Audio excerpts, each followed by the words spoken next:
రామచంద్రారెడ్డి అనుచరులు పోయి భారీ ఎత్తున ఇంటిని పూర్తిగా ధ్వంసం చేసి భయభ్రాంతులకు గురి చేసినటువంటి పరిస్థితి. మొత్తం ఎక్కడికక్కడ ధ్వంసం చేశారు. అప్పుడు కూడా రామచంద్రారెడ్డి మీద కేసులు పెట్టారు తప్ప పెద్దిరెడ్డి అనుచరుల మీద ఒకటి రెండు కేసులు పెట్టేసి వదిలేసినటువంటి సిచ్యువేషన్ ఉంది. ఇప్పుడు కూడా అలాంటి పరిస్థితి. సో మనం ఏది చూపిస్తే అదే తర్వాత వాళ్ళు ఫాలో అవుతారు అనేటటువంటి దానికి ప్రస్తుతం ఆంధ్రప్రదేశ్లో ఉన్నటువంటి రాజకీయాలు ప్రత్యక్ష ఉదాహరణగా కూడా కనిపిస్తూ ఉన్నటువంటి సిచ్యువేషన్. సో ఓవరాల్గా చూద్దాం, మరి జగన్మోహన్ రెడ్డి గారు ఈ విధంగా మాట్లాడడం వల్ల అంటే ఏ మెసేజ్ ఇవ్వాలి అనుకుంటున్నారు అనేటటువంటి అంశాల మీద కూడా సర్వత్రా చర్చ జరుగుతుంది. దీని మీదే ఇవాళ మనం డిబేట్ చేద్దాం. డిబేట్లో వైఎస్ఆర్ కాంగ్రెస్ పార్టీ రాష్ట్ర అధికార ప్రతినిధి వెంకటరెడ్డి గారు, అలాగే టీడీపీ రాష్ట్ర అధికార ప్రతినిధి పాలడుగు వినీల గారు, పొలిటికల్ అనలిస్ట్ మస్తారావు గారు వీరు మనతోటి జూమ్లో ఉన్నారు. జనసేన అధికార ప్రతినిధి రాయపట్టణ్ గారు మరి కాసేపు జాయిన్ అవుతారు. ముందుగా మస్తారావుతో మాట్లాడుతూ గుడ్ మార్నింగ్ మస్తారావు గారు. నిన్న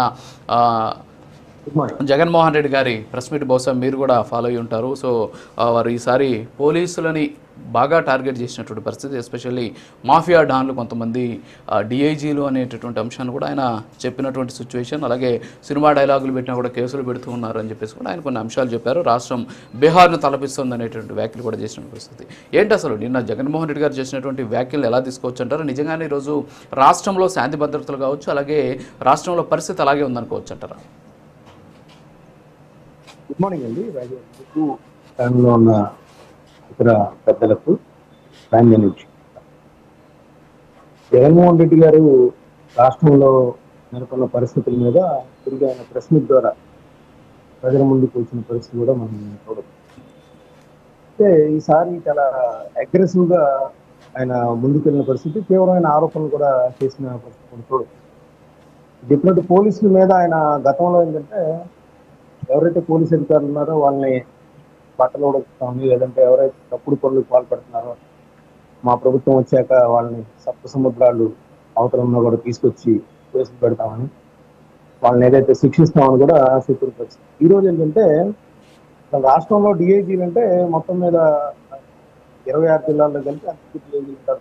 అది జోన్లుగా విభజించి సిఐల ద్వారా అంటే నెక్స్ట్ స్టేషన్ హౌస్ ఆఫీసర్లుగా ఎస్ఐలు సిఐలు ఉంటుంటారు. దానిలో సిఐలు మొత్తం వసూలు చేసి పెద్దబాబు చిన్నబాబులు ఇస్తున్నారని తీవ్రమైన ఆరోపణ చేసిన పరిస్థితి మనం చూడవచ్చు.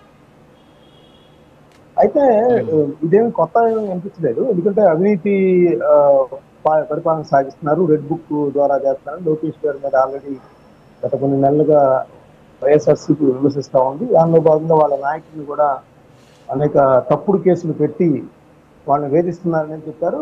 అయితే లోకేష్ గారేమో తప్పుడు కేసులు కాదు, మీరు శ్రీకాకుళం నుంచి చిత్తూరు దాకా తీసుకున్నా, లేదంటే ఎటువైపు ఏ జిల్లాలో కూడా ఎవరైతే కుంభకోణాల్లో లేదంటే అక్రమాలకు పాల్పడ్డారో వాళ్ళ మీద మాత్రమే కేసులు పెట్టాం. అదేవిధంగా పోలీస్ అధికారులు కూడా చట్టాన్ని వాళ్ళ చేతుల్లోకి తీసుకొని ఎవరైతే అప్పుడున్న పాలకుల చేతిలో పావులుగా మారారో వారి మీద మాత్రమే మేము చట్టబద్ధంగా కోర్టుకు వెళ్ళి శిక్షిస్తున్నాం, లేకపోతే డైరెక్ట్గా చేయట్లేదు అనేది తెలుగుదేశం వారు.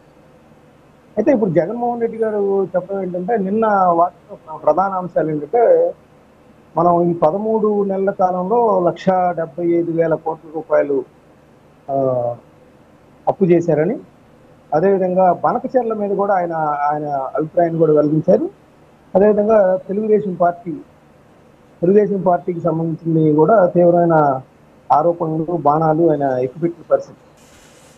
అయితే కార్యకర్తలకు భరోసా ఇచ్చేలాగా ఆయన అయితే చెప్పారు, ఈ కేసులకు ఎవరు భయపడాల్సిన అవసరం లేదు, మనం తిరిగి 3 ఏళ్లలో 4 ఏళ్ళ నష్టం చంద్రబాబు ఎదుర్కొతారు, ఆ తర్వాత మేము వీళ్ళు ఏదైతే చేస్తామన్నారో దానికి చేసే పరిస్థితిలో ఒక తీవ్రమైన ఆయన మరి అది తెలుసన్నారు తెలియకన్నారు తెలియదు, కానీ నా చేతుల్లో కూడా ఉండదు, రేపు అధికారంలోకి వస్తే అంటే పట్టు ఉండదు, పరిపాలన మీద పట్టు ఉండని పరిస్థితి కూడా వచ్చింది. కింద వాళ్ళు ఎవరైతే ఇప్పుడు తెలుగుదేశంలో మా మీద దాడులకు లేదా అక్రమ కేసులు పాల్పడుతున్నారో వాళ్ళందరి మీద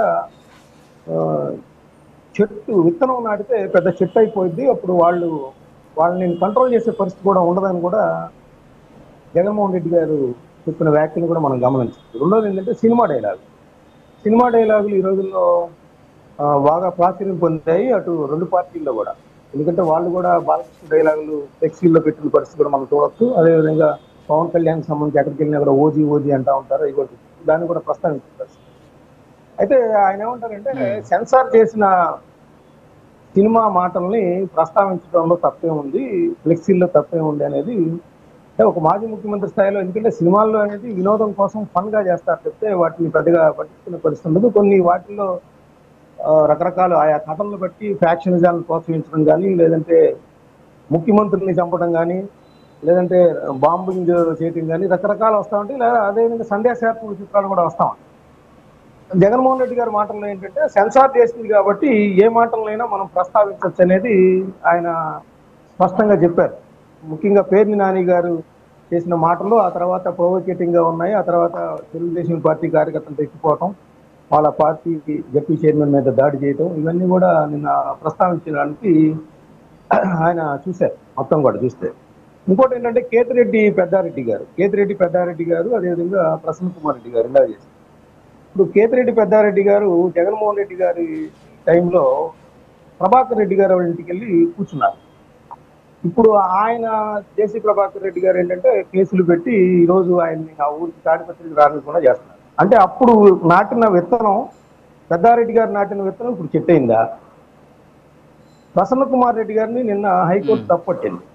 జగన్మోహన్ రెడ్డి గారేమో ప్రసన్న కుమార్ రెడ్డి గారి దాడి మాత్రమే ప్రస్తావించారు. దాడిని అందరూ ఖండించాల్సిందే. ఎందుకంటే వాళ్ళ ఇంట్లో వాళ్ళ మదర్ ఉన్నారు. ఎక్కడైతే ఆ మహిళ మీద అన్యాయంగా విమర్శలు చేశారంటున్నప్పుడు ఒక మహిళ మాత్రమే ఇంట్లో ఉన్నప్పుడు దాడి చేయడం కూడా తప్పే. కానీ ప్రసన్న కుమార్ రెడ్డి గారి మీద దాడి చేయడం తప్పు ఎంత తప్పో, హైకోర్టు ప్రశాంతి రెడ్డి గారి మీద ఆయన చేసిన మాటలను కూడా అంతే తప్పు. దాన్ని కూడా జగన్మోహన్ రెడ్డి గారు ప్రస్తావిస్తే బాగుండేది. అంటే వాళ్ళ పార్టీ నాయకులకు సంబంధించి ఎక్కడైతే కొంత తప్పులు జరుగుతూ ఉంటాయి, వాటిని కొంత కంట్రోల్ చేసే విధంగా చెప్తే బాగుండేది. సో ఇంకోటి ఏంటంటే సార్ ఒక్క నిమిషం, ఇప్పుడు ఈ పోలీసుల మీద ఆరోపణలు కానీ, లేదంటే ధనంజయ రెడ్డి గారు, కృష్ణమోహన్ రెడ్డి గారు సంబంధించి కానీ ఆయన చెప్పిన విధానం అంటే వాళ్ళు చాలా మచ్చలేని నాయకులు అనేది ఆయన చెప్పారు. కానీ స్థితి మాత్రం వాళ్ళ మీద ఆధార సహితంగా ముందుకు వెళ్తున్న పరిస్థితి కూడా. ఇంకోటి ఏంటంటే జగన్మోహన్ రెడ్డి గారు మొత్తంగా చెప్పిన దానిలో తన హయాంలో శాంతి భద్రతలు కానీ, లేదంటే పరిపాలన కానీ అశోకుడు చెట్లు నాటించిన టైపులో ధర్మబద్ధంగా ధర్మం 4 పాదాల మీద నచ్చింది అనేది ఆయన చెప్పిన పరిస్థితి. అంటే రివ్యూలో ఏంటంటే అసలు ఇన్ని మంచి పనులు చేసినప్పటికీ కూడా ఎందుకు ఓటమి చెందారనే విషయాన్ని కూడా ఆయన ఒక చెప్తపోయేది. ప్రజలు ఎందుకు ఈ విధంగా చేశారనేది కూడా చెప్తే బాగుండేది. Okay sir, okay. వస్తా మళ్ళీ వస్తాం మీ దగ్గరికి. పాలడుగు వినీల్ గారు, గుడ్ మార్నింగ్ మేడం. సో ఏంటి ఓవరాల్గా నిన్న జగన్మోహన్ రెడ్డి గారు ప్రెస్ మీట్లో ఆయన చాలా మంచి వాక్యాలు ఆయన మాట్లాడారు. ఎస్పెషల్లీ దాడులు చేసినటువంటి వాళ్ళ మీద కేసులు పెట్టకుండా బాధితుల మీద కేసులు పెట్టినటువంటి